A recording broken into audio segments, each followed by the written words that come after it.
Welcome to the Think Factory podcast. We got one question for you. What keeps you up at night?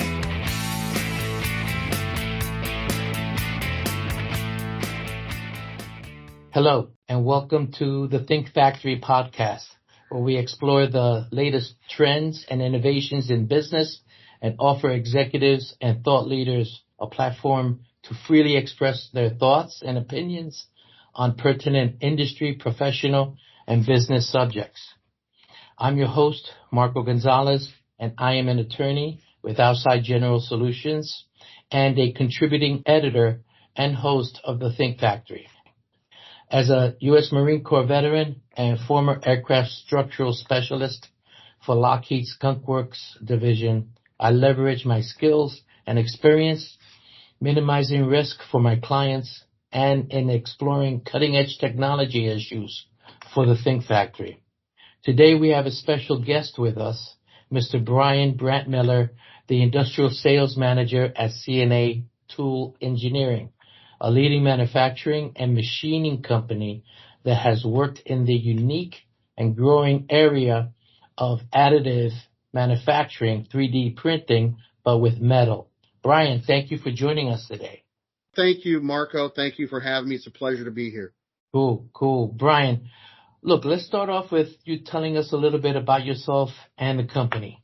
Yes, so I've experienced in project management. I have a history in machining, in the machining industry. I've been a CNC machinist, process engineer, sales, and a general engineer. I've been at CNA Tool for 35 years. I started off on a grinding machine on second shift, worked my way up to be the supervisor in the department, then worked myself into a project manager until I got to my present position as the industrial sales manager. CNA Tool is located in Northeast Indiana. It has two facilities in Churubusco and one in Auburn, Indiana.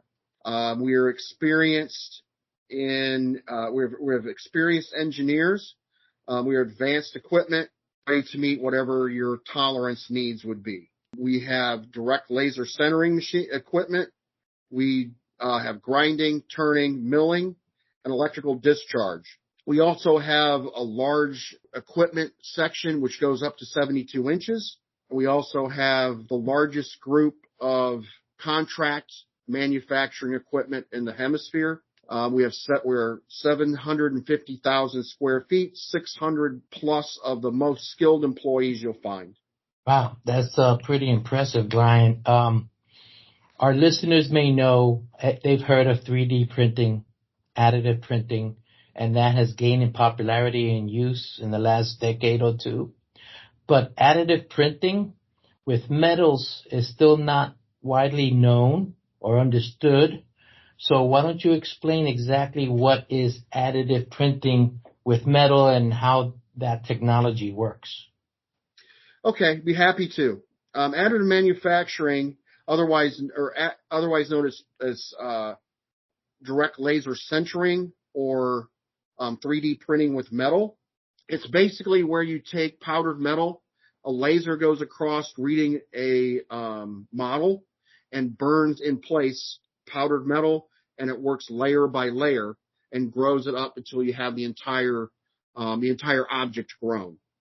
Wow, that's pretty interesting. You gave us a video of how that process is, so we're gonna play that, and afterwards, why don't you explain what's going on in that video? So basically, what you have is a base plate. Okay, and then you reach over, you pull powdered metal, you drag it across the top of the plate. Then the lasers come in on top, melt the material or center it, and fuse it to the lower level. It starts off with the base plate that you start with, and it slowly grabs another layer, pulls it over, laser comes in and burns it in place. Yeah, that's cool. How long has CNA Tool been working with this type of technology, with the metals? So CNA Tool has been doing direct laser centering for over 15 years now. We started out with small prototype and small batch runs. We worked our way up to doing actual production work now. in 3D printing. We work with industries from aerospace to medical to automotive to the energy side of things. We start with a platform with a Model 270 and all the way up to the first EOS 450 set in the United States. Now these numbers, 270, 450, what are you explaining there for us? So those are the model numbers, and basically what that is the build plate size. It's the actual functional size you can put in the machine. So for example, a 270 is 270 millimeters by 270 millimeters, 270 millimeters high. What that translates into is approximately 9 inches by 9 inches by 9 inches. Right. Okay, that's the cube that you actually can work in. So you go from that size up to the EOS 450, which actually is 450 millimeters by 450 millimeters by 400 millimeters. To translate that over into inches, it's approximately 17 3/4 by 17 3/4 by 15 3/4. And that's, an approximate. Yeah. Fascinating stuff. With that capability that you mentioned earlier, and the size of capacity for your equipment, what is the production capacity for the company? Because I know my son and I have a home 3D printer, and sometimes it takes a while for the print to complete. And, I'm sure you guys have deadlines and such. So what's the production capacity that you guys have? So you're talking about how long does it generally take to make it, that, and how many machines do you have? How much can be in operation? Perfect. Yes. So we actually have 10 machines. Those 10 machines range in basically, we have 3 separate materials we work in those 10 machines. We use titanium, Inconel, and 17-4 stainless steel. Wow. Look, with technology like this, I can imagine there's a lot of benefits over traditional machining methods. What are some of those benefits that come with this technology? Well, for the first one is basically you can reuse your powder. So once you go through and you burn your layer and you have your parts all the way done, you can then take the plate out and you can save that powder that's in there. You don't have to mess with the chips or the shavings and worry about recycling them. You just reuse the powder. So that's one of the benefits. Another benefit, which I think is the biggest one, is for the design engineer, you take away a lot of restrictions that you would have to design for manufacturing. Now you can literally do all kinds of stuff. You can make parts hollow. You can use lattice structure to take weight away. Same way with doing it with hollow. You can do internal channels for cooling in certain things if it's a high temperature application. And you can do literally just about any shape. Wow, that is cool. I'm just conceptualizing the channels and everything, and try to do that with traditional machining applications. It's a different ball game here with this, right? Absolutely. I mean, when I talk to design engineers, it's basically the statement I make to them is if you can make a line in the model, we can make it now where you couldn't before. You had to worry about, you can bend a drill now if you need to make a channel. So you couldn't do that before. You can control it. It just opens up all the envelopes, everything they can think. The imagination of the engineer, right? Yeah, the imagination. He can do anything now. It's amazing. And you see him light up. You just see the guy's face going, I can do that. I don't have to worry about how we're machining it. Wow. Any other benefits that the technology brings? In some instances, for example, if you're going to make something with multiple components where normally you would have to machine multiple parts and then do an assembly. In this in additive manufacturing, you can put that whole assembly together. make it one solid piece. I Wow. like to use the idea of like a turbine, where you would have all the blades, the outer ring, the inner race. And then you would have all the pins, you would have the assembly. And today you can grow that entire thing together as one solid piece. It's better quality, it's stronger, and it should be less expensive than it would be if you subtractive machined it. Right. So that's another Interesting. benefit. In some instances, we can actually, if we have the model and the information, we can cut lead times way down, because instead of a particular part having to go through multiple operations, we can grow the entire part. So there's a time savings, then there can be, in some instances, a cost savings. Depends on the complexity of the part. Mm-hmm, mm-hmm. That's fascinating stuff here. You could probably talk to engineers and stuff just about that benefit alone, and the creativity and how to get things done and put together in ways that the traditional methods would not be able to do.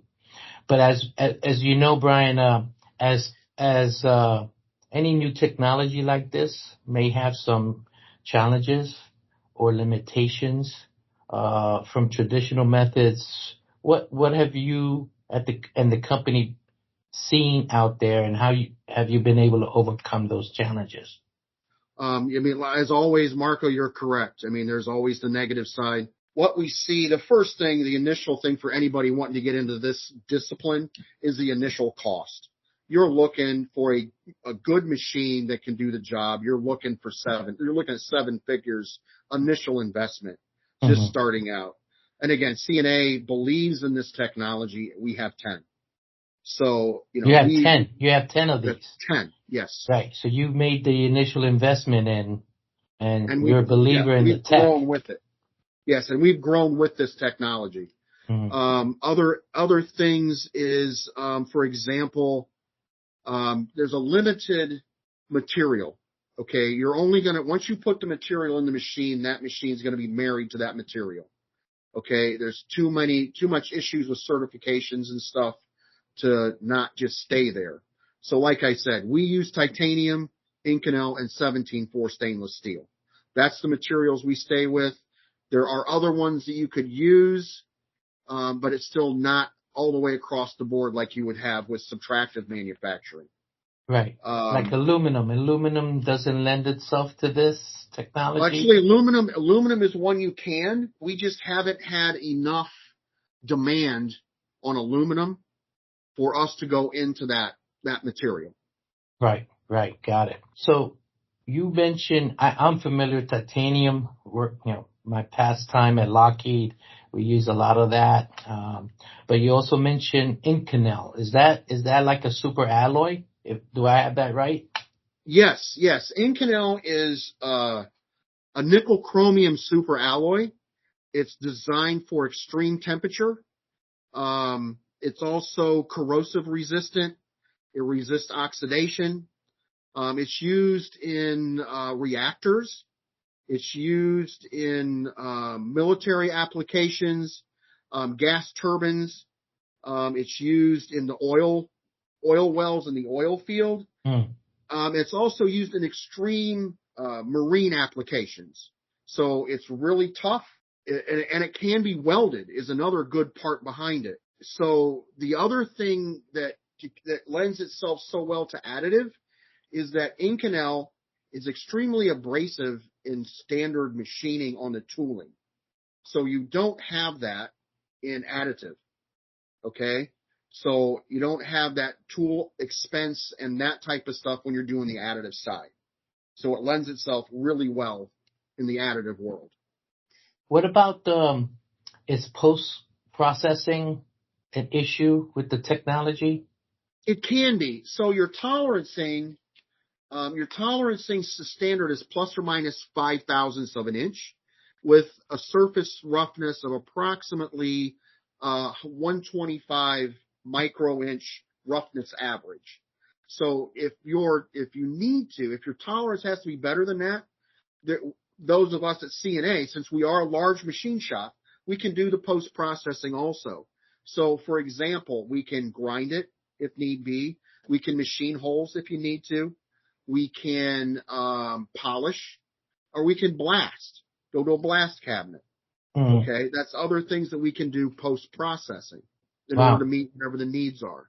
You also mentioned, I think earlier, that this technology is applied in the medical device world, and I imagine that there's probably some regulatory challenge there. No? Yeah, there is regulatory challenges for the most part in the medical field. What we do is we'll grow a specimen. That specimen will go out to testing. Okay, then we will basically prove that this is just as good as bar stock. Mm-hmm. So because of it's a powdered metal, because it's so fine and the laser is heated up and melted, there is no porosity, as some people fear and some industries fear that there'll be porosity. It's not there. So we actually grow those specimens, we send it out, and we prove it. Now, in some of the other industries, say, for example, flight critical aerospace, a lot of it's such new technology, they haven't done the testing to say, okay, this is acceptable for us to use this particular operation for our parts. They are starting to go that way and get the testing done in order to prove it. It's just a slower process. Right. Well, I'm sure they'll catch up, because I can just imagine how advantageous this technology will be in that industry. Brian, it's important to overcome these challenges. It sounds like CNA Tools right at the cutting edge there. Yeah, I appreciate that feedback, and understanding the technology's challenges is key to overcoming them, and it sounds like you guys are doing a good job in doing that. It sounds like there's a lot of experience with the company, and you have the personnel and the production capability in place to serve your customers and grow with the technology as it evolves. Why don't you give us your final thoughts and tell us what you think the future holds for this technology? Well, honestly, I think that we've just started. This technology is growing exceptionally fast over the last 15 years, just from what we've seen.